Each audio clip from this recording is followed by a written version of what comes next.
Welcome back. We're back in the blue corner for another week. I think it's week 16. And this week we have someone that is born and bred in New Zealand. I won't say bred because she moved over at a young age to Queensland before deciding to come to the golden state of Australia, the best state, Sydney. She's 5-4 in her professional mixed martial arts career. Sherdog has got it wrong at 5-5, but we'll get that one fixed up. And she's currently signed with Bellator MMA. I'm talking about none other than Janay Harding herself. How have you been, and how has 2020 been treating you? Thank you very much. Pretty good considering. I mean, the weather's just started to lighten up, so that's always a positive. But yeah, 2020 has been up and down, bit of a roller coaster, but I'm sure for many. So let's get into the rest of the year, hopefully. So, and what have you done with your, I guess, spare time at the moment? I mean, everyone's like just, it's funny, for years, everyone's been always talking about like there's not enough hours in the day, there's not enough days in the week. And all of a sudden now everyone's done the backflip and they're like, man, these days are really dragging on. How have you been filling your time? Well, I guess the one plus side is that I could work from home. So that was a big thing. And then obviously trying to just, I guess, put a little bit more focus on social media and just finding little side avenues to fill my time. So yeah, like gaming and just looking after my health and that kind of thing, getting out in the sun and doing as much as I can. But yeah, mainly finding new avenues now that we're in this new kind of world and a new setup. It's a bit different. And I saw yesterday talking about doing things from home. You decided to release a few clips that I think you filmed at the start of the lockdown. Yeah. But you weren't allowed to actually make them public, or what was the story behind that? So it was, I think I filmed it maybe like March. Ruka, like one of the head, like over from the US, like a lot of the time I hang out with Ruka and they're obviously a brand that I'm sponsored by and an ambassador for. So I usually speak to the Australian guys, but obviously through COVID they were trying to do the home workouts and get the guys from pretty much everywhere to do a little home workout for those people at home and those people that follow Ruka Sport and influence them into doing something and being a little bit more physical at home. So I made a little home workout, but I wore the little marijuana leaves on my socks. So I got them from the Philippines like earlier in the year from the Baguio markets, and I just saw them and I'm a mad hemp / cannabis advocate. So I just thought I'd grab them, and then obviously I did think about it when I was doing the workout, but I didn't really, I guess, think further enough to think obviously it would be too much of a clash.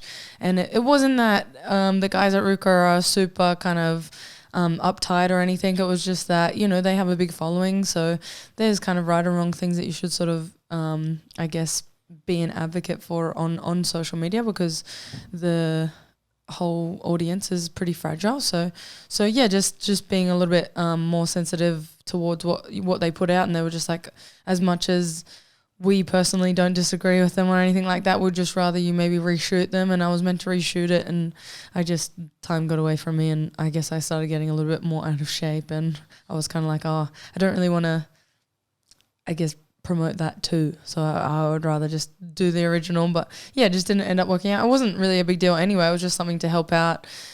Nobody had anything to do anyway. Everyone was just doing home workouts, so you might as well film him. I mean, you get people like Luke Rockhold and Kaelin Curran and the other guys, some of the pro surfers as well, doing little home workouts for everyone. So it was just a good little kind of buffer, especially when that kind of trend started and was a bit saturated. But yeah. So did you actually, as everyone would claim it, did you actually get into the ISO bod when you say you got out of shape? I mean, you look pretty active throughout your social media and stuff. Did you actually stack on the kilos? So I mean, it's always a touchy subject, I guess. But like,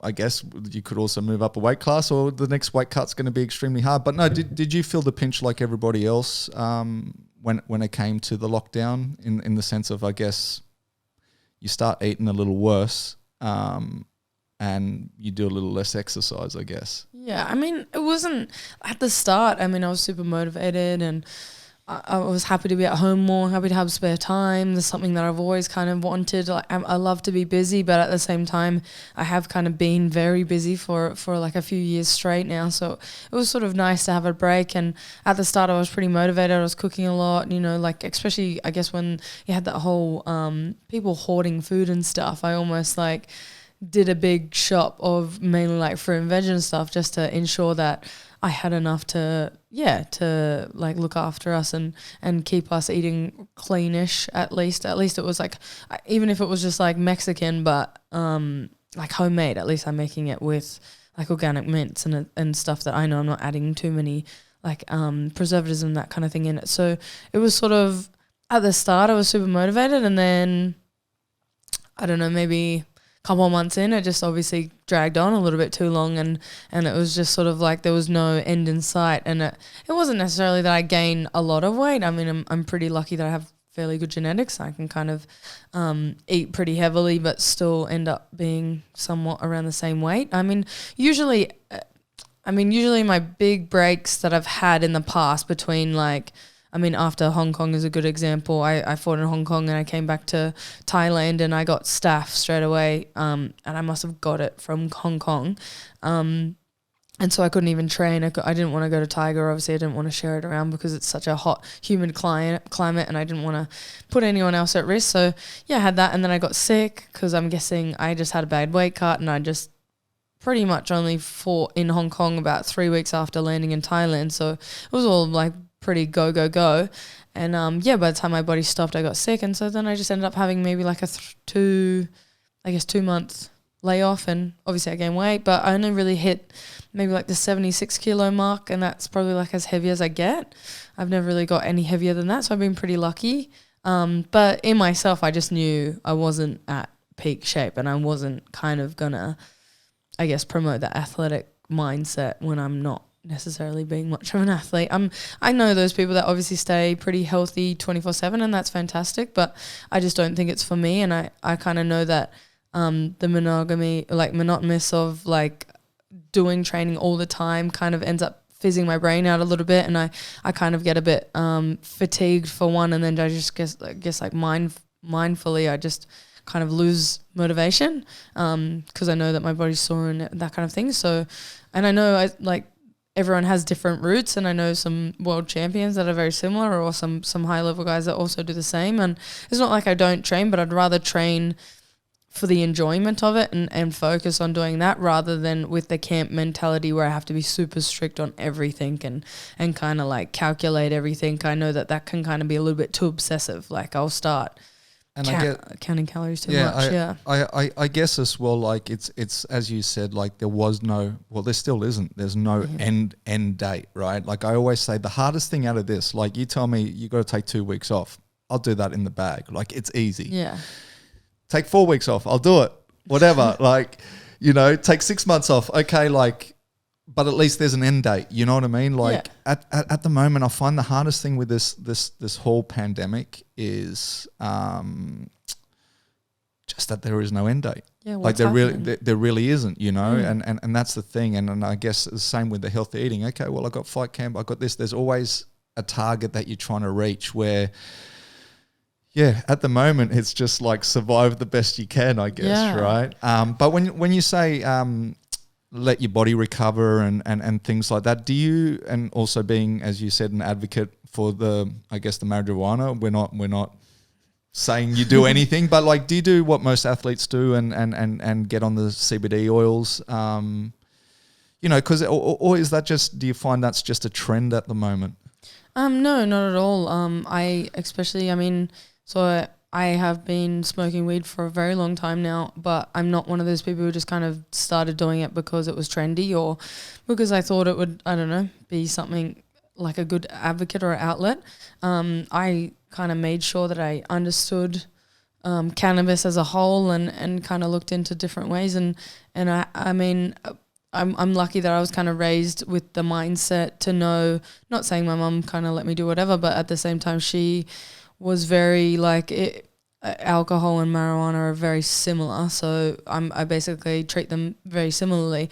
Obviously any synthetic drugs is a whole nother ball game, and in my mentality it is a whole nother ball game. It's something that I've sort of tried to avoid as much as possible as well. So in that sense, marijuana was just kind of my thing. I'm not a big drinker. I'm not I'll drink, I guess, on occasion for celebrations and that kind of thing, but I just don't enjoy it, I guess, that much. I'll only kind of enjoy it with certain environments and that kind of thing. So yeah, I'm a big kind of advocate for cannabis, but at the same time I understand that it's not for everyone, and I've seen obviously negative effects and negative experiences with it, and I think it just kind of depends what kind of person you are, and therefore how you handle things. Like anything, any extremes of anything are always going to be negative. I was going to say it's anything in moderation is good. Yeah.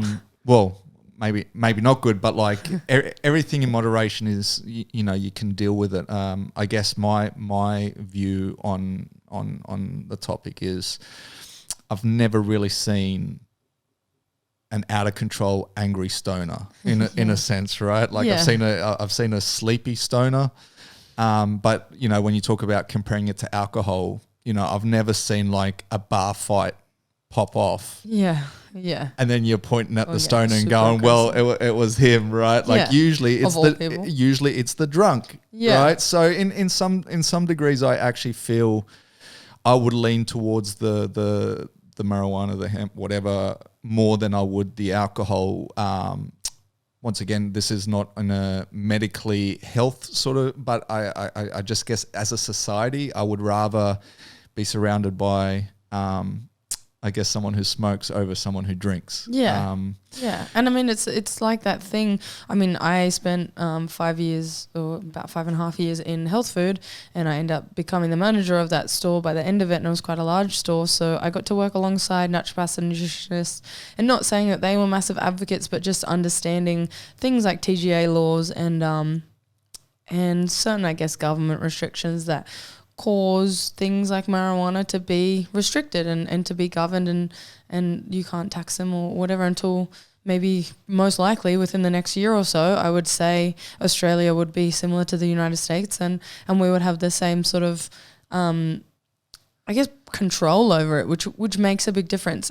You go over to the States, and it's something that I was like, finally, like I can go to a dispensary. It feels healthy. It feels like people are looking after me. It feels like they have like a conscious mind about what's happening. They're not abusing this drug. They're not trying to make it out to be anything other than what it is. And but they understand strains. They understand different side effects and that kind of thing. And they just have a little bit more knowledge, and I guess they're not growing it in someone's backyard with a whole lot of pesticides and a whole lot of chemicals and that kind of stuff. So it really does make a big difference to be able to have proper like measurements on things and understand the milligram dosage, and especially when you're looking at CBD oils with THC, being able to see the exact milligram dosage is perfect for those that are maybe just coming into it or trying to understand it, or wanting to dabble in it or get the, I guess, a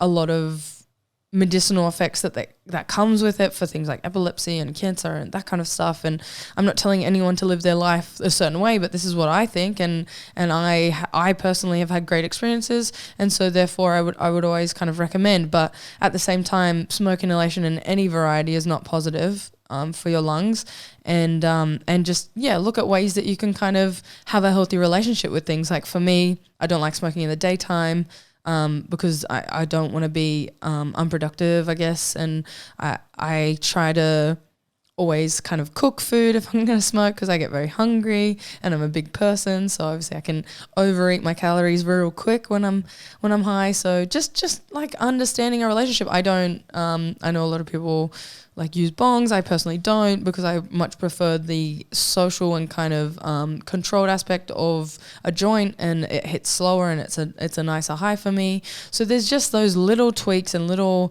I guess, additives. You just choose what's best for you, and you just find out what your relationship can be with something. So you can obviously always abuse anything in life, and you can use it as a band-aid as well if you have some sort of mental stress going on, or you have anxiety or whatever it is, and you can use it not as a helpful kind of additive to your life, but you can also use it as a band-aid instead and really avoid dealing with the things that are underlying by just getting high all the time. So I try to not do that. If I'm going to get high, of course it's helping me with my anxiety, it's helping me calm down, it's helping me with my appetite, it's helping me kind of recover and as a muscle relaxant, but I'm not going to neglect the fact that if I have underlying issues, I need to go to the psychologist, I need to be out in the sun, I need to be exercising, I need to be looking after my diet. It's a whole thing. So just for any, like, I don't obviously promote something like that too much. I mean, a lot of my Instagram followers kind of know that I am a hemp advocate in that sense, but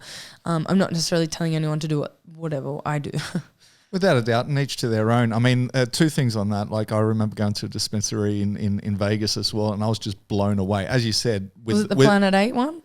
I went to a few. There was the Blum. What was the other one? I don't know. We went, to a couple of them. We went with Masvidal to one. Nice. We went with Joe Schilling to another. Yeah, Nate Diaz had an appearance at one. So we went to a few. The one thing that struck me was like how clean these places were, right? Like business centers. You're right? like I compared them to an Apple store. Yeah. Right, because 100%. they were like white counters.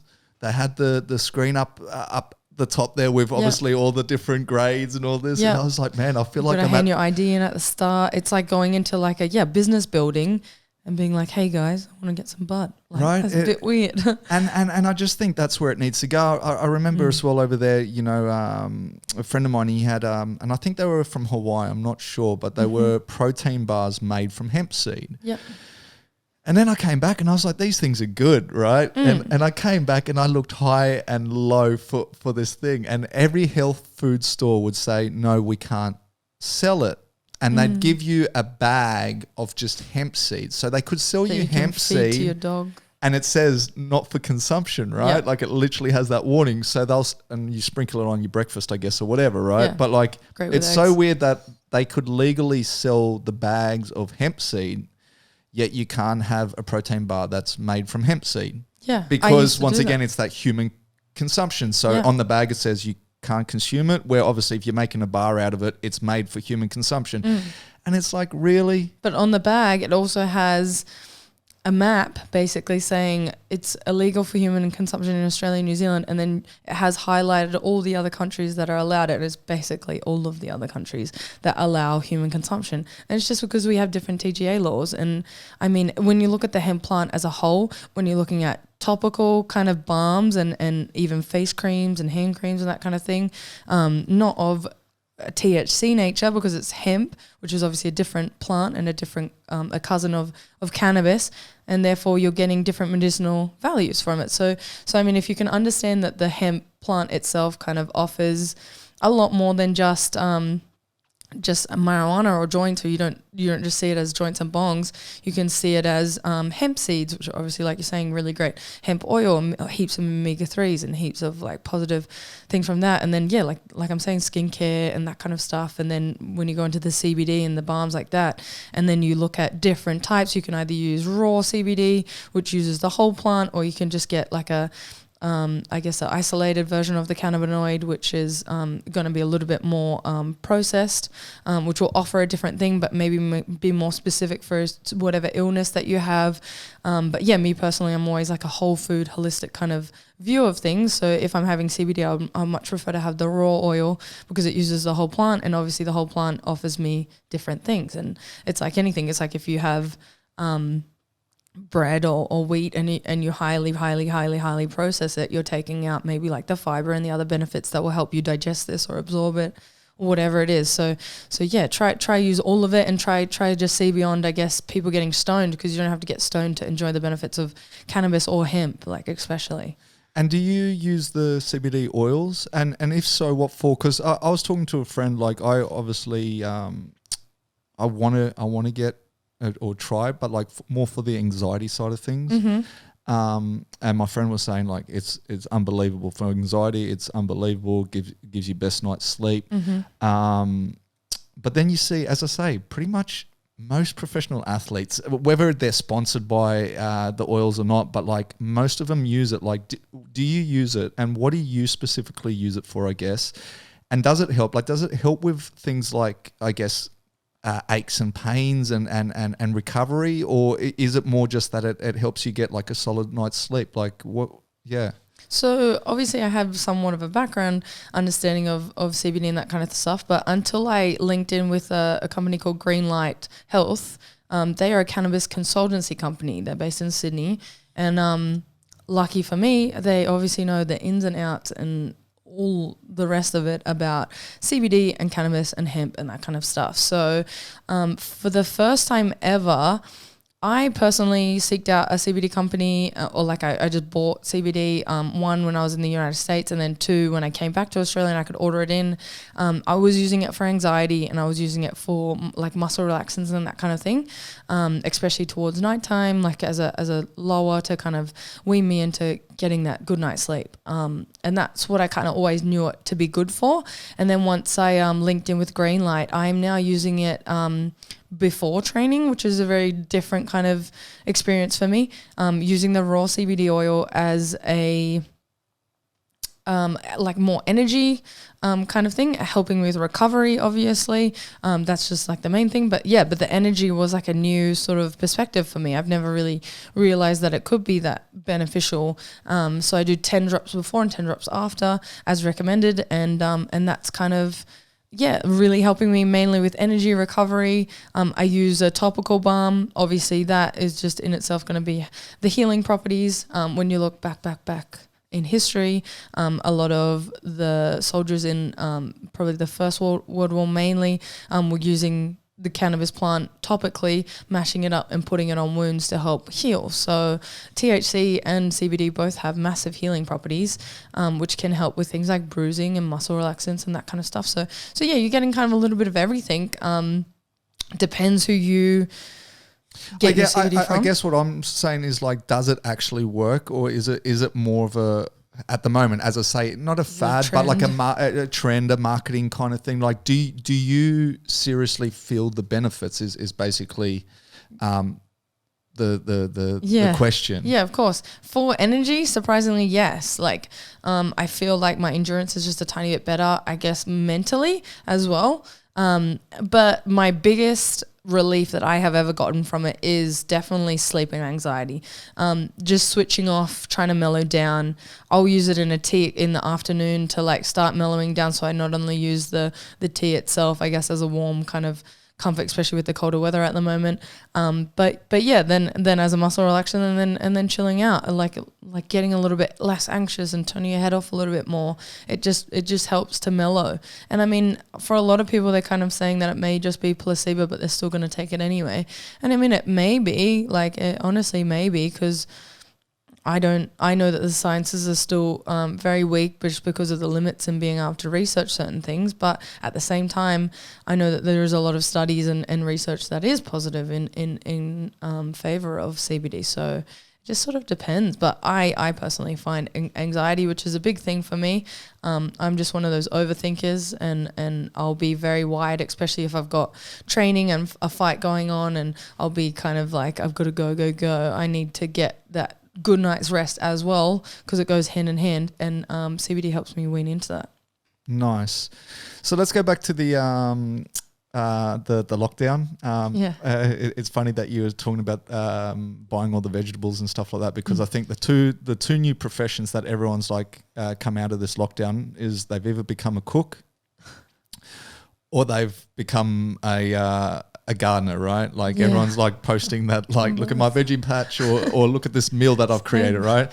You, on the other hand, have started in the world of gaming. Yes. Yeah. How did that all come about? Have you always been a gamer, or has this been like an upskill, as they would like to call it, through the pandemic? Yeah. Well, to be honest, I have always been a gamer.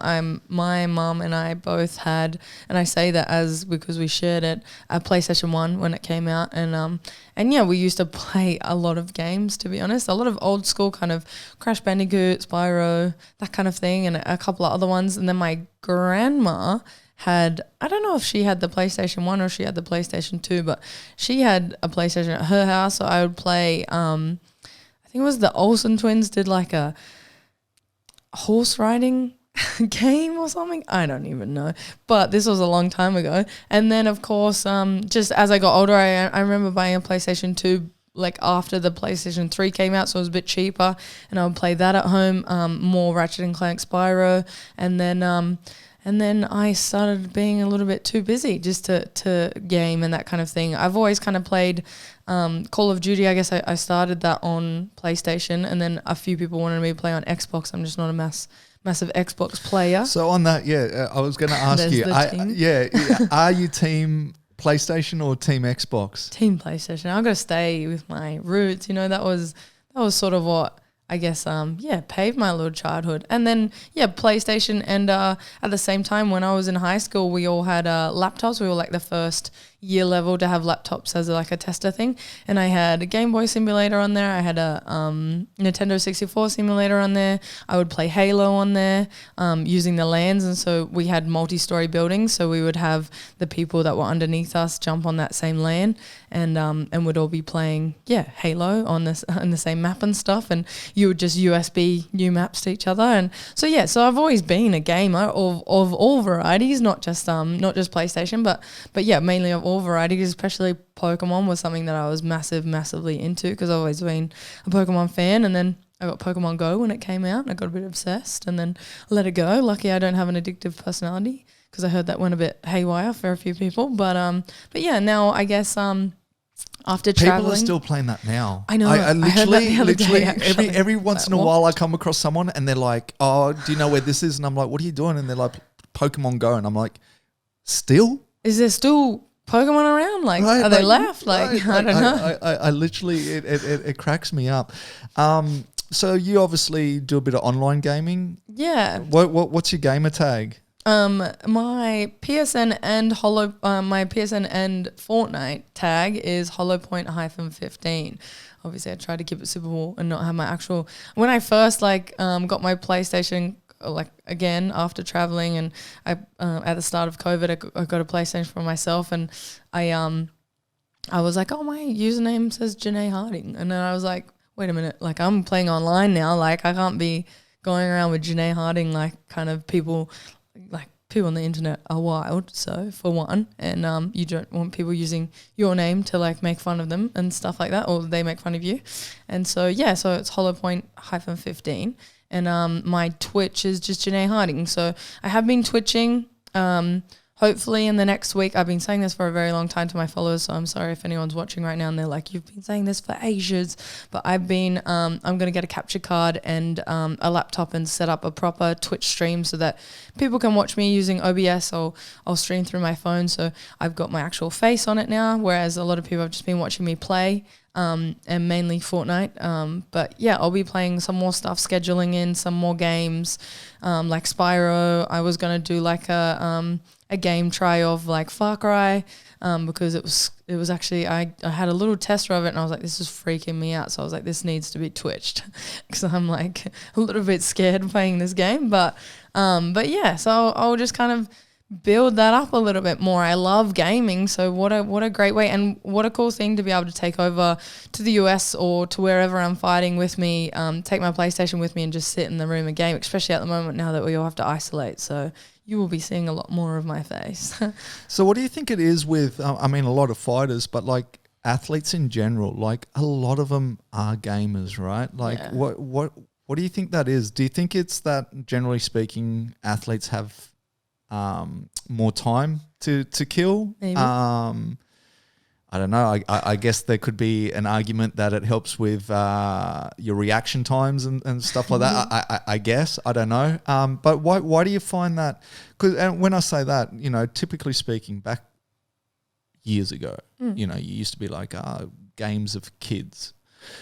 And then obviously it grew where people started seeing money in there too, right? And they're like, well, it's not for kids, you know, this guy's making like $3 million playing video games. Winning a tournament. Right. Crazy. But as I say, you know, I mean, when you look at now ONE FC, but, you know, the UFC flyweight champ, Demetrius Johnson, is massive on gaming. Has his own company too. Right? I mean, he's an ex-boxer, so we won't talk too much about him. But even like Jens Pulver, you know, I keep in touch with him. He's a massive gamer now too. Like so, and so he's obviously retired. So he's definitely above that age bracket that most people would normally say that that's the age of a gamer. But what do you think it is? Why do you think so many are drawn to this gaming industry now? Is it that the games are just that much better that it's now for everybody? Like, what do you think it is? Probably that too, but I think one, accessibility would be a big thing. Everyone can just buy a PlayStation. Like, they're pretty affordable now as well, which is the great thing. It's not something that only, I guess, the top tier or the richer class have. It's something that pretty much everyone can have, and you can use it not just for gaming. You can use it for your Netflix and your Disney Plus and all that sort of stuff, and your Stan and everything, and then kind of use it for the internet if you want, and all sort of other things now, I think. But I think mainly, like, with mixed martial artists, we train so much, and we kind of obviously are go all the time. We need an outlet and just something where we have a downtime. And I think for a lot of people, it's, I mean, a lot of average Joe people as well, it's like watching TV shows or watching Netflix or binging streaming kind of facilities. And so now I think people are like, oh, well, I can also get a little bit of game downtime from gaming. And I think the cool thing about gaming is that it's like an antisocial social thing. So it's sort of like, especially for me, being a bit of an introvert, which surprises people, I would much rather kind of chill at home by myself than kind of go out into big crowds, unless it's something that I was invited to or something that's specific for things that I want to do. But in a whole sense, I sort of would much rather chill at home. And the cool thing about gaming is that now I can not only chill at home and game, but I'm not sort of shutting out the world. I'm playing with other people online, and then I'm also able to interact with my fans, and they can ask me questions and be a little bit more involved with me and get to know me a little bit more, but without me kind of having to go outside and really push too much and put too much pressure on it, because it's gaming. It's so much fun. Like, you can be bad at gaming and still enjoy it. Like, I'm luckily quite good at gaming. I was one of those people. I mean, Call of Duty, I wasn't too bad, but then what was the other one? Battlefield. The new Battlefield. I get like one kill. You know, like it was just Battlefield is tough. It's not. It's not Call of Duty. Call of Duty is so easy. Like I'd get my 15, 16, 17 kills, but like Battlefield, I was struggling. No, and I have to agree. Like I've stopped gaming, but for one reason only, and that was like I wasn't getting sleep, right? So my problem is, like, I agree. For me, the big positive out of it was the social aspect. And there's so many people that even now are kind of like, man, I miss it, you know? I really do, because like it was like every night you'd get on and you'd just talk shit for an hour. But the problem is that hour would normally turn into 4, 5 hours, and all of a sudden it's like 3 a.m. in the morning, and you're like, oh man, I got to go. One more game, you know. And I think that was the negative for me, was the fact that I would get too involved to the point where, as I say, you're like, oh, it's 4 o'clock in the morning, I've got to be up at 6, you know, and all of a sudden it becomes a massive problem, right? 100%. Like I'm saying, like, anything in extreme amounts is bad. So, and I can be like that too. If I haven't won a game for like 3 games, I'll be like, no, one more. Like, I'm not leaving on a low. But at the same time, like, I think that's why I'm trying to like schedule times, and then if I can schedule Twitches, then it makes me a little bit more accountable for so like being on time for other people, and then having certain windows. And I guess once I have my like a schedule for my training, that can help with the, I guess, scheduling and gaming. So it depends. And like I'm saying, like, I do try wind down at night, so I'll try to get my tea and get like my heat pack and, you know, like chill out before bed, and maybe watch a movie instead of gaming, because gaming I get quite competitive and quite intense. So it has to be sort of that balance of choosing when to game and not doing it right before sleep. Otherwise you'll be a bit wired, and yeah, trying not to stay up too late. So you say your tag is Hollowpoint, which is also your fight name. Yes. How did you come about, I guess, choosing that as your name? Yeah. We were just sort of, it wasn't necessarily any sort of, I guess, organic kind of revelation or anything. We were sort of playing around with nicknames and that kind of thing. And one of my screen printer, which is sort of still my screen printer now when I can get shirts, he is based on the Gold Coast, and he was just like, he's very good at branding and graphic design and stuff too, so that kind of helped. He was sort of thinking big picture like I was, and he just suggested like, we were like howitzer or Hollowpoint or something along that way. That's something that's brutal, something that's, I guess, weaponry and relative to the sport. And that's how we kind of fell across Hollowpoint. And I was like, well, I always kind of wanted to go with the black and gold route. So that works. I mean, bullets are gold, and we can kind of work that into all sorts of different things later on down the line. I always knew that I was thinking of the bigger picture as a brand as a whole. Nice. And so we'll just clear the air now, right? So you were born in Christchurch. Yes. Which, for people that don't know, is on the pretty island of New Zealand. I always say, like, you know, the North Island is exactly right. I grew up in Dunedin, so I did like a lot of basketball tournaments in Christchurch. But I always say, like, yeah, the scenic island is the south. Obviously, the business and the, I guess, happening island is the north. Yeah. Well, we'll ask the hard one first. Wallabies, All Blacks? All Blacks. All Blacks, one, because we win, and two, because, yeah, I still have a New Zealand citizenship. I'd still try to represent the New Zealand flag as much as possible. And as much as I've lost the accent and that kind of stuff, I still very prideful of my people. So even though the Warriors are not the best team, I'll still back them, you know, over an Aussie team, that kind of stuff. And same with the World Cup and everything else. And did you think Warriors, obviously you're talking about NRL? Yes. How did you feel about, I forgot which four it was, but for the players just basically dusting their hands and saying, no, we're going back home? Did you think that was a little bit of a cop-out, or could you understand that? I mean, you know, like I felt like they, at the start of the season, I was like, we owe them a lot because they did make such large sacrifices, more than any other team, right? Like literally. But I found, you know, for the four players to kind of go back, and it was at a point where it was kind of like, well, we don't have a shot now at the top 8, so we're just going to, you know, kind of leave. How did you feel about that? Yeah, I don't actually follow NRL that much anymore. I was brought up on NRL a lot, but and especially through high school, it was something that kind of was a great social thing for me and my group of friends to go and watch the footy. But at the same time, I mean, I don't know much on it, so I don't want to kind of give too much of an opinion. But to me, like, that makes sense. Like, I think if COVID has shown us anything, it's to value what we have and really value being around our family a little bit more and being home and surrounded by a community in that sense. And I'm assuming, and I mean, I felt like this a lot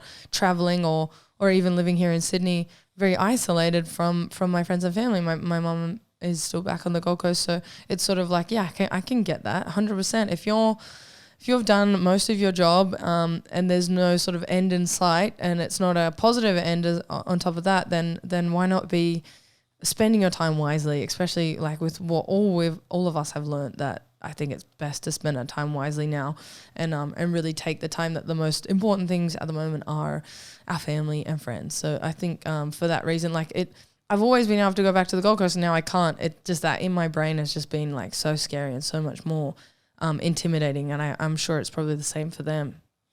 It's tough. So, and you moved over to the Gold Coast at an early age. Do you travel back often back to NZ?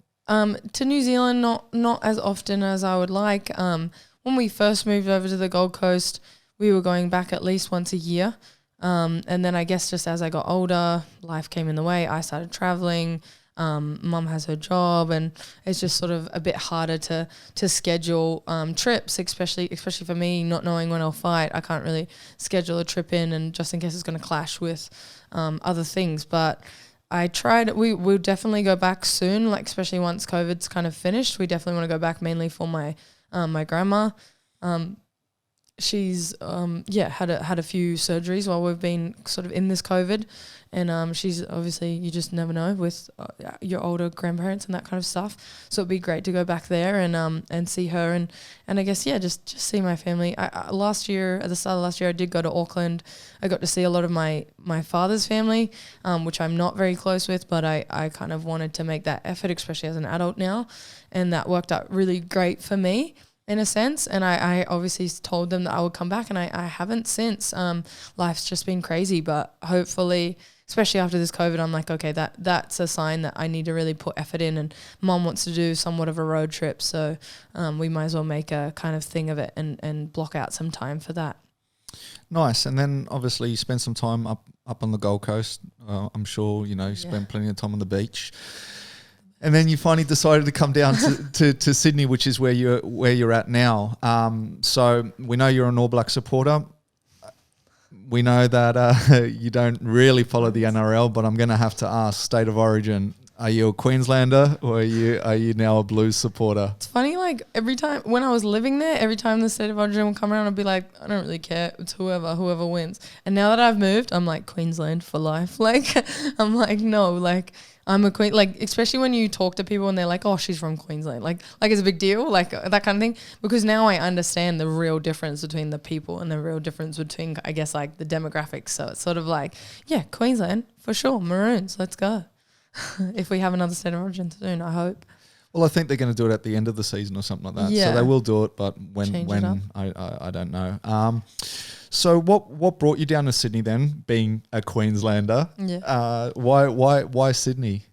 It was a bit of a hard choice. I had been traveling for about 2 years straight, and I did try to move to Sydney earlier, but it just didn't work out. It was a bit hard. It's a very hard place, Sydney. In general, and it was hard to kind of get my grounding and get a job and that kind of thing. So it didn't take. I went back to the Gold Coast. I was doing that kind of stuff, and I remembered how slow things are, and that there's not a lot of things there that serve me a lot of purpose anymore other than my family. But unfortunately, at the moment, the priority is my career. So I had to sort of make the decision. Sydney is a place full of a lot more opportunities and a lot more, I guess, gyms. It's a lot more saturated, and then as well, it's just easier to fly out of Sydney. It's much harder when I was trying to do a camp here, live on the Gold Coast. So it would get to the end of my camp, I'd have to go back to the Gold Coast, change over my luggage, then go back to Sydney, then go mainly to LA is usually your first port, and then wherever else. It was just a lot of traveling and a lot of headache and a lot of just extra organizing when I should be spending that time traveling, that time training and eating exactly what I should be eating. Whereas obviously travel kind of mucks that up a bit. So yeah, just making the decision to commit fully. It was a bit of a hard sort of thing to do, and it has taken me a little while to find my proper grounding still, but I just sort of was like, I need to commit to it 100%, and eventually now I have my own place, and I have everything sort of come together. I've got good gyms and good people around me and a good little network, and I can do things like this, and it's not needing to travel. And I love the Gold Coast, and I love my support kind of crew that I have there, not only my mum, but a lot of gyms and a lot of brands that still sort of support me, which is great. So it just means that, I mean, it's an hour flight away. I can always go back. The RUCA headquarters is there too, so I can always just pop back for certain things, workshops, photo shoots, training, just whatever I need to do. My mum's birthday, if she has surgery, whatever it is, I've been able to easily just pop back, and it's been not here nor there. So it's sort of like, as much as that has been a big sacrifice being away from my friends, and that's the big thing, especially my best friend has young kids, and I would love to be there to watch them grow up, but these are the sacrifices you got to make. And I don't really think Sydney is somewhere that I would retire, but it's definitely serving me the proper purpose for now. And I bet you're glad that you chose Sydney over Melbourne right now. Oh, yeah, 100%. Right? Like when you're talking about borders locked and stuff, like, I mean, because Melbourne's another one that you can fly out of easily as well. So I'm sure that would have been a an option on the cards to take it down to Melbourne. Yeah. But I guess, all right, so starting your mixed martial arts career, you originally started with a, I guess, karate background. I think I read somewhere. Yeah. So how did you originally get involved with, I guess, karate? What were the circumstances behind it? I guess like the main thing is that I'm an only child and my mum's a single parent, so hobbies were just like a norm. We just made sure, I guess, for the social aspect, and then again just to keep me busy, keeping in different sports and trying different things, and allowing me to obviously stay active, but at the same time have another social network around me, because I was lacking being an only child and not having a lot of family in Australia as well. So I guess we tried literally everything, like anything that you could probably think of, I've done. I was very good at hockey. That was probably one of my main sports, especially back in New Zealand. Touch football, which is very regular for a Kiwi to do. Hip hop dance, basketball. In school I did volleyball,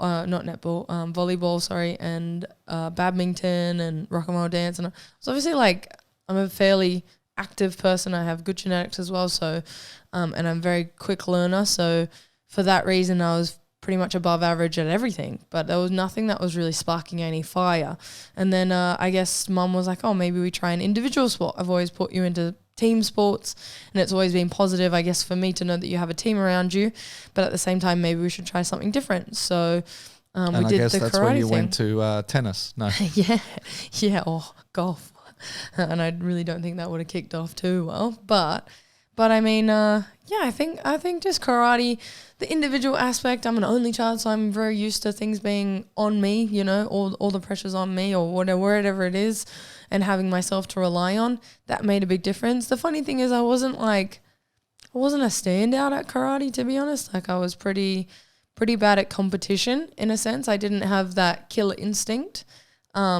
And I mean, that was kind of funny because we were like, oh, that's a bit of a shame. You don't have the killer instinct, but you really enjoy, like, there's sort of different, I guess, events that you can do in karate tournaments. And I was more of a kata person than a sparring person, or like a point sparring or a continuous sparring, which is very unusual because obviously now I end up here. And the crazy thing is, I think once I transitioned over from karate to MMA, it was just sort of the perfect maturity and the perfect fit for me at the time. And then the things that went on in my life kind of at the same time matured me and made me feel a little bit more at home with MMA. And I guess the other aspect of MMA, it's a little bit more of an expression, not like bagging out karate, but obviously it's a little bit more interpretive to your own style and whatever you want to gravitate towards.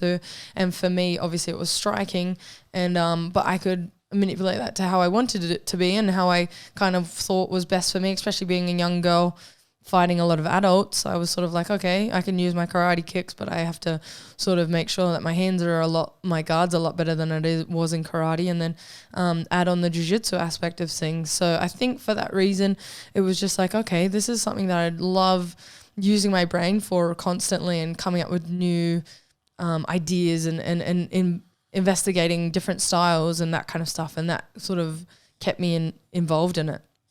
And when did you make the switch? And you know what, I guess when you say you were doing karate and you weren't the best at karate, at what point did you go, well, now I want to go into a full contact sport? And two, when did you, I guess, make the switch where you're like, I actually want to make a career out of this? So I made the switch from karate to MMA when I was 15. It just so I didn't even know what MMA was, to be honest, at the time. My mum was working around the corner from an MMA gym. It was in kind of our local suburb, so it was easy for us to get to. And I don't know, I just walked in and I was literally the only girl there. And I was going to say, you must have been the only girl, right? Yeah. And I was going to ask on that, like, how was your mother about that? Like, was she as supportive there, like, you know, as you're doing karate and doing all these other sports where suddenly potentially you're walking into a gym now where you're the only girl and youngest, and then obviously when it comes, as you get more serious into the sparring and stuff like that, I mean, I guess your original sparring partners were guys, right? Yeah. Like, so you were getting punched around by guys rather than other girls your size and your strength. So I guess, yeah, how was your mother still supportive then, or was she kind of like, oh, maybe I've led her down the wrong path right now? Like, yeah. So the cool thing is that obviously my mum was wary. For sure, it's a full contact sport. You walk into the gym, everyone's sort of, I guess, kicking and punching each other and that kind of thing. But I nailed, like, her support probably and confidence probably just came from my original coach, Vincent Perry. He is probably the most, like, comfortable person you'll probably, like, even on your first meet, you'll feel comfortable meeting him, like, seeing his passion about the sport, but at the same time seeing his maturity in a sense that he was straight away like, I wouldn't let her fight unless I thought she was able to. I wouldn't, like, just do that for the sake of my gym and just let her kind of compete so that we have another competitor. I would only let her fight if she was ready. I'll obviously, as she's at a 15-year-old age, I'll obviously keep a really good eye on her and ensure that she's obviously not kind of, I guess, getting creeped on. I'm assuming, like, thinking back then, I was assuming that maybe just looking after me in a more fatherly figure role, and that in itself and continuously throughout the 6 or 7 years I spent there, gave my mum so much more confidence, knowing that I was in good hands, no ego, no bullshit, just training martial arts, and I'm there to get better. And of course, through that, I obviously had more than just Vincent as a role model and as a like a supporter in that sense. I had a community that came out of it.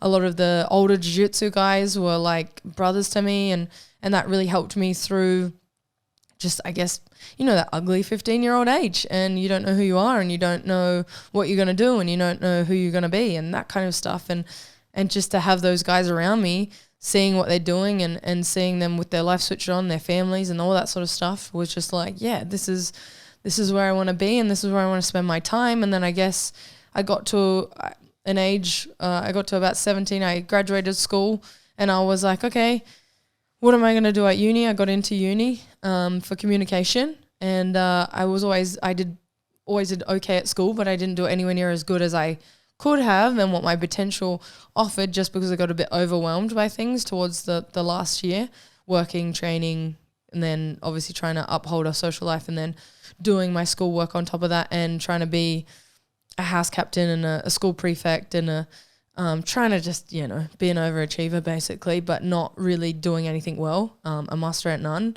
at the same time.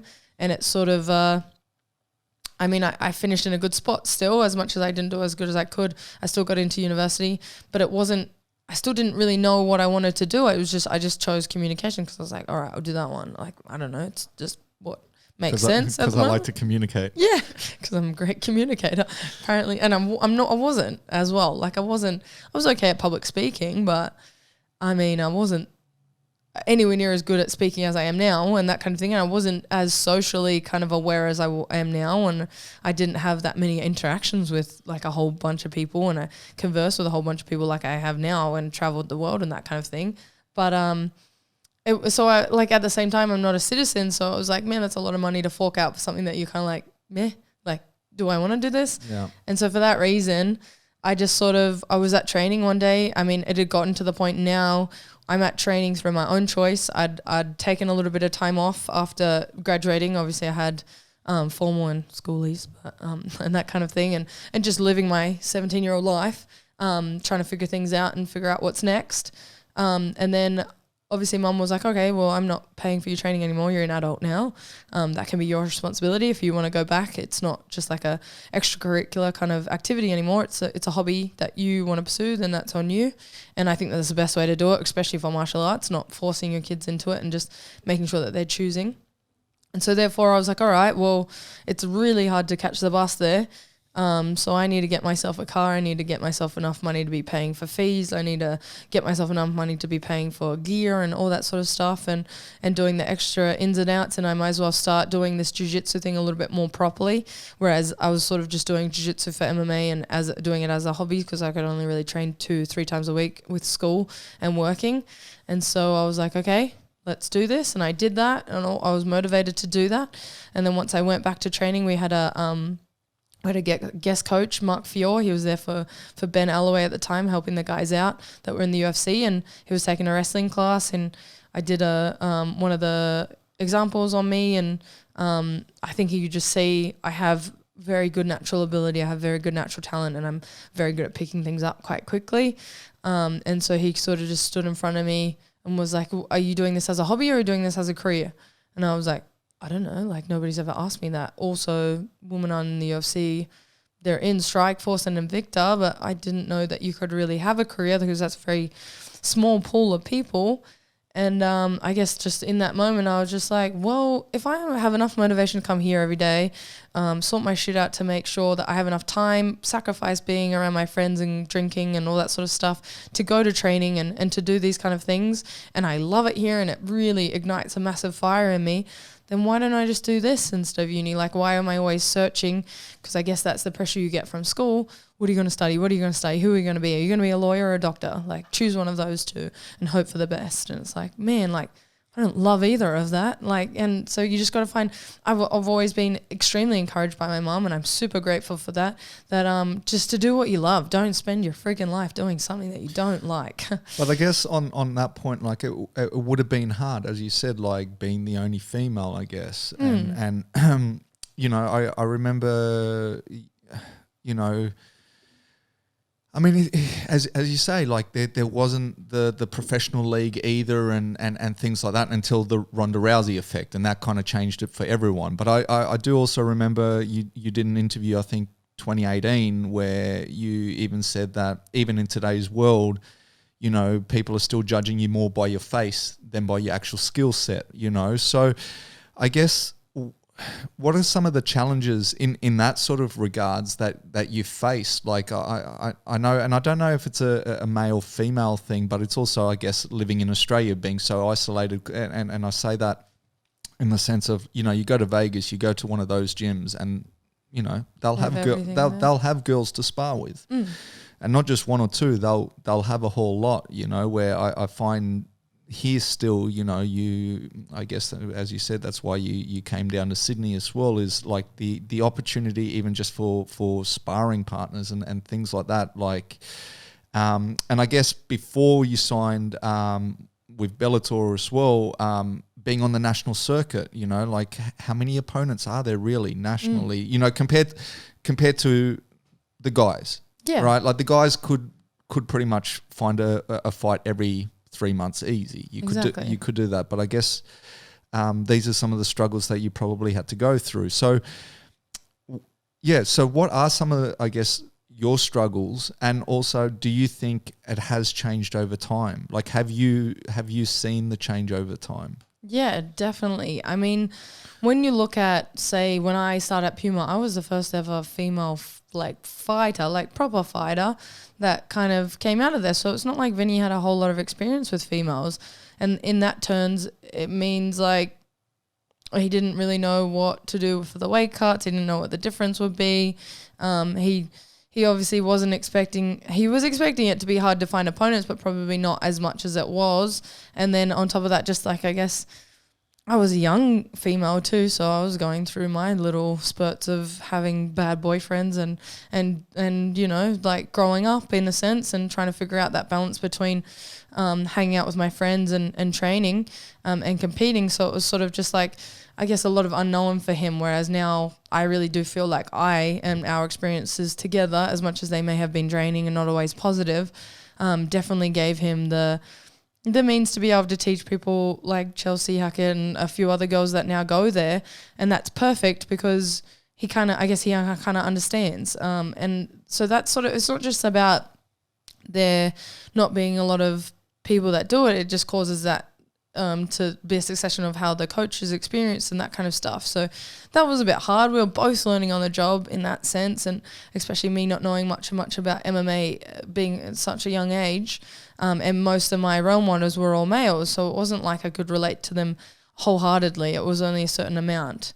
And then like the scene, it made me make decisions that I probably wouldn't have made if I had more like more things available to me, especially in the way of opponents and opportunities.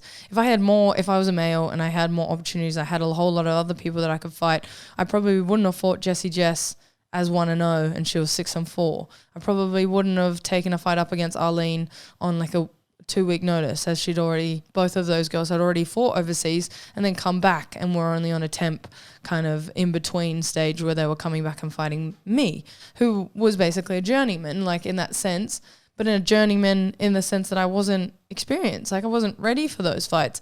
As much as in my head I knew that I was physically capable and I had all the talent to beat these people, and I did and I still do, it just doesn't mean that equates to cage time and experience and understanding of making these correct decisions and getting a full camp and the valuableness of those things, of setting everything up professionally. If I had taken the professional approach in that sense from the beginning, it would have been a different story in the way of my record. I think I would have shot through the scene quicker, but at the same time, I wouldn't be the fighter I am today. And as much as it was hard, I am super grateful for where I am now.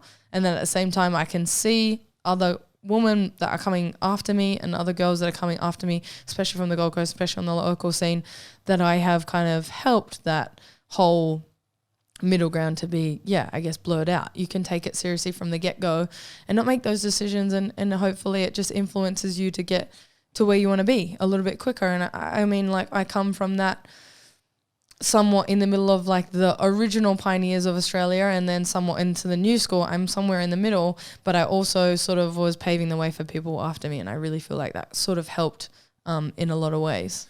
And as I say, I mean, as we discussed before the podcast, you train with Danny, who I've had on this, and I sometimes see both of you guys posting like these sessions now where you've got 10, 12 females, and it's actually a females only, whether it was wrestling or I don't know what you guys are doing, but you know, like you wouldn't have got that, you know, a few years back. It just wouldn't have happened. And it's actually really good to see that there are so many, I guess, proactive now female fighters that are also helping each other, you know, like at the end of the day, you guys are all helping each other, and it's a really good thing to see. On training, I just wanted to ask you, Ethos. What's the deal with that place? Because I've never been. I will say that, but I just see that every single fighter, guy, female, whatever, seems to be going to Ethos. What is going on over there? Like, what are they selling to you? Like, like what are they paying? No. So what is Ethos? Is it a different kind of training or what? Yeah, as I said, like once again, I mean, going back to fads or whatever. It's just I see everyone, you know, from Bellator to UFC to boxers to, it just seems like they're all going there. What is it about Ethos that I guess they're doing differently, or are they just another gym that's just got a really good reputation? So I think the cool thing that, so me as the head coach there, it's not, I guess, your conventional gym strength and conditioning kind of setup in a sense where, Mir and the other guys there, mainly Jordan and Matt, and then they have interns that are underneath them that haven't quite graduated yet. They all work together to create programs for each of the athletes. And then, of course, instead of it being like you have a PT, say, at 9:30 in the morning and you stay there for an hour, it is more of when they're open, which is between certain blocks, you rock up, you grab your program out of the little file, and then you start off on your workout. And if you need help, the guys are available there, and there's not a lot of, like, it's not oversaturated with civilians, I guess, in a sense, that they're easily accessible. They can help you time your exercises. They can help you help spot you, whatever you need, help you with the exercise and make sure that they're critiquing your form and that kind of thing. And then, of course, he's created a culture where he's really, looked and tried to head towards a lot of combat sport athletes. So, therefore, for us, I know that me personally, I get a little bit intimidated at conventional weightlifting gyms and I guess, especially, the conventional kind of fitness gyms. It's a lot saturated with civilians, not only that, but they're just doing, I guess, the same things. And especially in Sydney, not to bag it, but in general, like, a lot of people in gyms are just wearing like no clothes and just they're kind of treating it as a nightclub to pick up and to do whatever, and less about fitness and that kind of thing. And obviously as an athlete, got to get your selfie. Yeah, otherwise it didn't happen because yeah, it's for the gram. And that's fine, but for me personally, obviously I have an athlete mindset and I want to go in there with a purpose and with intention to obviously better my position and my abilities. So for that reason, going to Ethos just changes that kind of culture a little bit. It is a whole lot of other guys that are doing jiu-jitsu or boxing or MMA or whatever it is, and a lot of the high level guys as well. So you're right next to people who are in the same mindset and in the same boat as you, and you can all kind of work together for the same goal. And it just at the same time they've just moved facilities, so they are taking civilians now as well if you want to rehab an injury, or you're just looking for just a little bit more professional approach towards your strength and conditioning. You have an actual goal and that kind of thing. That's not just, I guess, aesthetic based as well. They can help you with that, and at the same time it just offers a different environment, a less intimidating environment to me, more hands-on.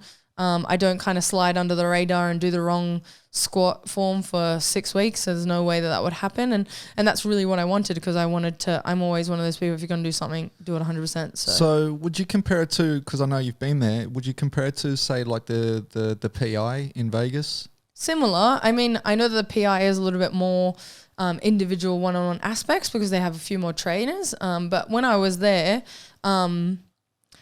the facilities and the vibe really simulated that of Ethos. Like, it did kind of give you that vibe that pretty much everyone in the building is combat sport minded. So therefore, well, you have to be a fighter. You like literally you can't get into the PI unless you're a fighter or part of that fight a little camp, bit right? More lax now, but it was it's coming with someone else. Like, basically when I was there, everyone was coming in with me, and I was like, oh, this is weird. But like, I was just there for the Contender Series. So it was cool because you could really tell that even when you're sitting and having lunch in the cafeteria that they have, it was only those people. Like the biggest, like, kind of, I guess, non-fighter was like Megan Olvey. And it's like, okay, yeah, she deserves to be here. So yeah, it's kind of cool. Like, it's cool in that sense. Because you're just surrounded by other people that are in the same boat and understand what you're here for and what you're doing. And the good thing about the PI was also, like, you know, they got the cafeteria set up for the athletes, and I mean, they literally got everything, right? Like from the spas to the saunas to, just like, go get a poke bowl, and then I think they even had a tanning bed in there, which is and the hyperbaric chamber, right? And the nap pods. It was like the nap pods was good. So you say you went there for the Contender Series. How did that all pan out for you? Yeah, I mean, it was a great kind of opportunity that came by when I was in Thailand. I was coming off a win in Hong Kong against Ramona Pascual, and I guess I got the call up. I'd linked in with my manager, and I got the call up to get on the Contender Series, and it was such a great opportunity. It was at bantamweight, which was a bit of a struggle, especially even then. I was living in Thailand, and I was holding on to a lot of water weight, and I was sitting a little bit heavier than usual and that kind of thing. And I had the opportunity to go to Vegas to do my media and my promotional work and all my medicals and stuff, so to get like an MRI in my head and that kind of thing. Since the UFC is quite professional in that sense, they thought it would be easier to get me to go over, and I was the only international person on the entire 8 weeks, because back then it was only 8 weeks, and it was the first season of it too, so they hadn't really gotten their ins and out of what they were going to do with the international people, so I was the only one. And I guess the negative about that is that I needed a visa. And after I came back from doing my medicals and my media work, I had gone back to Thailand, and I was ready to fly out maybe like 2-3 weeks later. And I think on the day before I was going to fly out, like legitimately the day before, they were like, oh, your visa's taking too long to come through, so we've just replaced you. And I was like, okay. That's what you get. But like, that's big business, and that's how it is. And somebody else can obviously benefit off the opportunity, but at the same time, it was super devastating. Like, I had gotten my mindset right. It was a very winnable fight for me. Like, I was ready to not only go in and perform, but perform extremely well. And just the only thing that I was, I guess, stressing about was the weight cut. But at the same time, everything happens for a reason, and yeah, it didn't work out. And now I have a little bit more understanding of the visa process, for one, and two, I'm at featherweight and I'm a lot more comfortable and a lot happier kind of day to day working at featherweight. And then on top of that, for every door that closes, another one opens. Exactly. And in comes Bellator, right? Yes. So was that pretty much on the back of that, right? Because basically, yeah. I mean, it was, I think, maybe like 2 months later. So those 2 months are a bit horrible for me in the way of mindset, because I was like, oh, well, I haven't fought in a while, and I had this Contender Series thing lined up, which also meant that I had expectation for finance, because I was going to earn a certain amount, and I was living in Thailand with no job, so it was all about money coming in, money coming out, and yeah, without that, I kind of didn't have as much direction. I was like, I really don't want to give up this spot that I have at Tiger Muay Thai and in Thailand, just getting the exposure, working with my manager closely. I knew that if I had gone back to Australia, I'd just kind of go back to square one, the reason that I left in the first place. So basically, a couple of months later, I was so happy to hear my manager message me and be like, Bellator has contacted us. So we didn't even contact them, which was even better. I kind of knew that I was pushing my social media and I still only had probably like 3,000 followers, but it was still just trying to push it in a general sense, do what I could, hashtag, get my name out there, tag all the promotions in there, and just do what I could with what was available to me and what I could control. And luckily they were like, yeah, we don't have a bantamweight division, so do you want to come in at a featherweight? We're trying to build this division. I was like, what a fantastic opportunity to be a part of something that's slowly going to build and slowly going to dominate the featherweight women's divisions, and it has. So yeah. And so obviously you fought from 4 times. You've gone 2-2. Yeah. Is that the end of your contract, or like, because normally it's a 4-fight deal, right? Usually, it depends what your manager does and what kind of manager you have, I guess. But mine was a 5-fight contract. But fortunately, before the last fight, the 5th fight, I re-signed with them. I've got a new deal now, and so therefore I have another 4 fights with them. So I'm locked in for another, I guess you don't really know how long this time because of COVID. It's stretching it out. But yeah, at least another 4 fights. So what is it like being under Bellator, I guess, during the COVID? Because, I mean, obviously UFC have made it kind of public now, right? They're running the show. I mean, Bellator are back as well, but UFC have had that whole Fight Island thing, right, for the international fighters. Now, it's crazy. Bellator are back. I mean, they had Bader fight last weekend. Upset. But being in Australia, like, is there any opportunities at the moment, or are they just putting you on the shelf? Is that also maybe why? I mean, no, because you took the boxing fights last year, right? Yeah. So that, I was going to say, is that why you've been able to take? Like, what's the deal with that as well? Like, are you exclusive with Bellator, or they allow you to take these boxing fights? So I am exclusive, but just if I do want to compete in a different sport, not in MMA, obviously I'm not going to compete for another MMA promotion, but in a different sport I just need to go get permission. Sometimes I guess the communication does get a bit lost in through me to my manager to them to and all that sort of stuff, so sometimes it doesn't always end up the best, but my kind of thing is that, and I shouldn't really be like this because I do love my opportunity and I love the promotion that I'm with, but I also want to stay as active as possible. So I guess in a selfish aspect, pretty much all fighters are pretty selfish and egotistical, but I just want to keep active, and I think I always prioritize my MMA and my Bellator fights especially, and so I always make sure to book boxing fights after, or like at a time where there's no way that I'll get an MMA fight. And I'm almost kind of glad that I did do that in November, because that was the last time that I fought. Obviously since then we've had a lot of unknown. And I always say that, I mean, it's better to stay active in anything. You know, I mean, I related back to basketball because that was my sport as a kid. And it's the same thing. You know, we used to take 100 free throw shots a day. Yeah. Now you don't shoot for 6 months. Yeah, you've still got that shot. Like, I'm not saying it's like riding a bike. It's not like you'll forget. Yeah. But it won't be sharp, you know? So I totally respect the fact that you go out there and try to stay active. But in that regard, have Bellator reached out to you at all? Like, are they trying to maybe do a Fight Island, or what have they spoken to you at all? Like, what's What's kind of going on there? So I, especially when they first went back to doing shows, I was like, man, that's fantastic. But at the same time, I'm sure there's a lot of unknown in the way of international travel and how we can sort that. But now that I understand that we should be able to do that, fine. I've sorted my US visa. It may not be something that I would need to use in a sense, but I mean, I need it to get paid. So no matter where I fight in the world, it's still coming from the US company. So that's all sorted. So I've done everything on my part that I can. And yeah, we're looking at having something within the next few months. They've announced a few dates of a few shows, some of them international, some of them in Connecticut and the Mohegan Sun, like you said, Ryan Bader fought, and they're having a bulk of their shows there. And I know obviously there's another Aussie in Australia that also probably needs to get a fight very soon. So for us, I think they're working on it, obviously mainly for her. So in that sense, I can kind of, I guess, benefit of the fact that they really want to get their international fighters back on. And even over the weekend, you had Vlad, I think that's his name, I don't remember, the guy who beat Ryan Bader. But yeah, obviously he comes from Russia, and they sorted that out. So if you can get people into the US, I'm sure we can go other places, and I'm sure just through a little bit of logistics and obviously the ideas of testing and isolations and quarantining on the way back and that kind of stuff, we'll just have to cross those bridges when we get to them. But yeah, hopefully, definitely by the end of the year, but hopefully within the next few months I can start announcing stuff or start really like locking things in.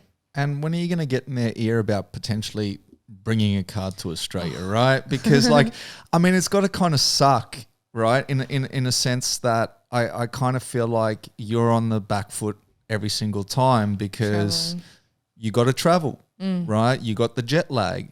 I mean, to a degree, even if the card's here, I mean, when UFC come here, for instance, like fighters are fighting at 6 a.m. in the morning. So I kind of feel like we have the raw end of the deal anyway, right? It's kind of like, yes, we're doing it on your turf, but it's at 6 a.m. in the morning, so we're on American time. Yeah.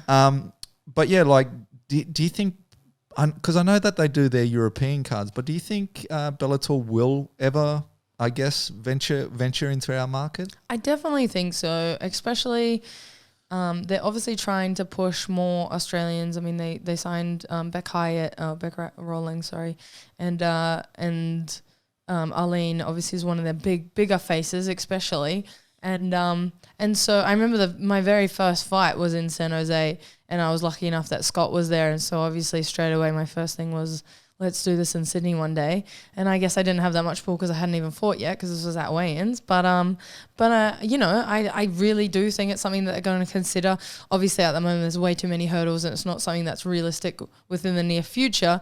But I would definitely say eventually, especially hopefully Sydney. And it's something that I've said as well. I was like, I always would have guys for you to fill your cards with. I know you always have some locals on the prelims and that kind of thing. And I was like, that would be easy enough for us to do and for us to connect a couple of guys, especially on the local scene. You wouldn't even have to watch the local scene or pay too much attention to it because all the information could come from, I'm sure, myself, Arlene, any of the guys that are involved.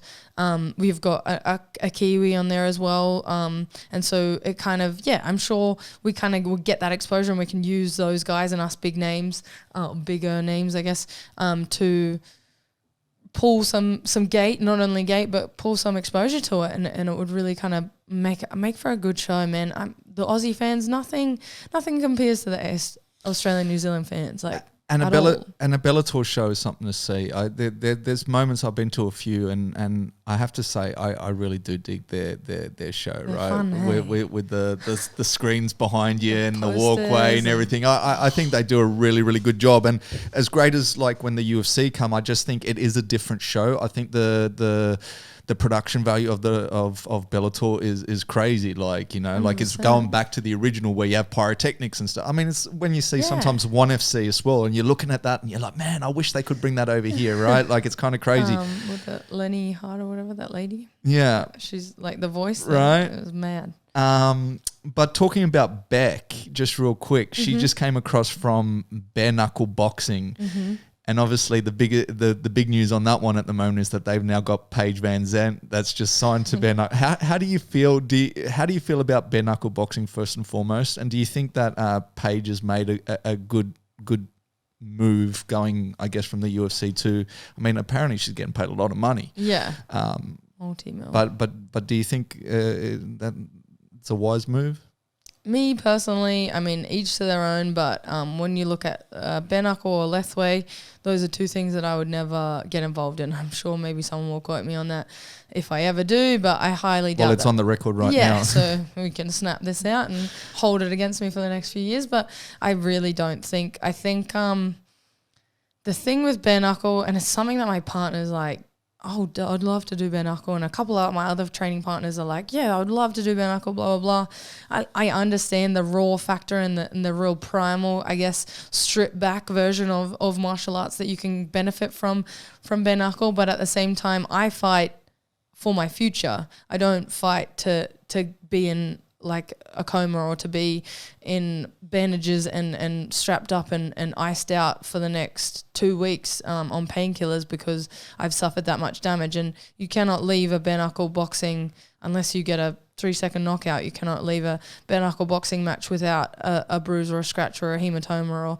something. And those are all things that aid to brain swelling and brain hemorrhaging. So these are all things that longevity wise I'm not ever interested in. I want to fight for a very long time, and I'm young, so I want to be able to fight at least through another 5 years, and I feel like something like bare knuckle would really stunt that opportunity. So as much as it may be for other people, and I mean you can make great money off it, and that's the cool thing, it's adding a different aspect, but it is also kind of adding a really brutal kind of aspect, and it's bringing in a brutal demographic. In that sense, the guys that are like just bleed and that kind of vibe. And I don't know, for me personally, when you're sitting at a bar and you see those people watching MMA, it's almost like they kind of ruin the vibe, let alone if you had a whole like crowd of those people, wouldn't really be my sort of scene. But that's personal opinion, and I respect the guys that go in there because, man, it's a brutal sport, that's for sure. And I'm sure as much as Paige is benefiting financially, there is probably somewhat of truth behind the things that she's been saying. Like, she doesn't want to just be seen as the pretty face anymore. She really does want to be seen as a brawler, or not a brawler, but a fighter. Which is kind of crazy though, because I mean her whole discussion was that she was making more of her Instagram than she was of the UFC, right? And I'm like, well, you're not wanting to be this pretty face anymore, but I'm kind of like, well, if that's where you're making money. That's where you're making your money right now, right? Like, or in her words, like, I'm not even saying like that to say that's 100% what she's right, been saying. But that's what she's been saying. So it's kind of like, and that's what I mean. Like, she must be getting paid some good money. But yeah, I'm the same. Like, I mean, it's entertaining in a sense. Like, you can't look away, but on the same token, I'm like, oh, I don't know if even I'd watching ever want to do that. Paulie, versus Artem Lobov. Yeah. That was a horrible fight. Like, especially if you're looking at it from a technical aspect, especially Paulie, who was a great boxer and did not show as much of the skill that he is capable of in that fight. And Artem, who was not a great boxer, who showed that you can get basically through on grunt. And I mean, it just changed the sport, especially going through boxing in the last year, especially really honing it in as a art and a science. The sweet science kind of gets taken away when you add that brutal aspect of it. And it's like you can win and still hurt. Like, the amount of times you see photos afterwards of the knuckles, and it's like hands. Like, these are my money makers. What am I? It's I don't want to not be able to pick up my phone. I honestly think it's like the last hurrah. It's like if you retire, I'm a dip in and you dip go, out. You go over there and you get your last little paycheck, and then you're you've out. Experienced, you've created your legacy. I also did this to tell my kids about it. Yeah, and maybe dip out, because that's not something you can do for a long time. But look, we're going to get out of here. For sure. I'll hopefully get you back at some stage. But while we're on boxing, tonight we have the Aussies battle it out once again. State of origin, right? You got Sydney's Tim Tszyu. Didn't even think of that. Versus Queenslander Jeff Horn. Yeah. How do you see? A, are you going to watch that fight? And B, how do you see that one play out? And are you back in the Queenslander?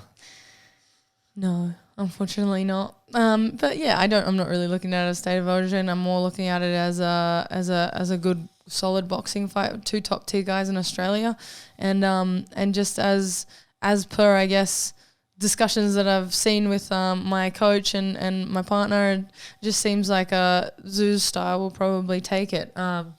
Horn's obviously been in a lot of big battles recently, and I'm sure that takes its toll. And I've seen his recent fights, and it'll just be, I guess it'll be exciting either way. Massive Costa Zoo fan, so I guess that kind of helps as well. But I just think Tim's super talented on his own accord, and those short inside punches and just distance and pitter-pattering will really take him through to the further rounds if it goes that distance, and if not, it should just be a great fight either way. And some of the undercard fights on that are really good too. So as long as I finish training in time, I'll run to try catch it. But either way, I'll definitely watch the replay if I miss it, because it's something that if you know the result, you probably want to see the full thing.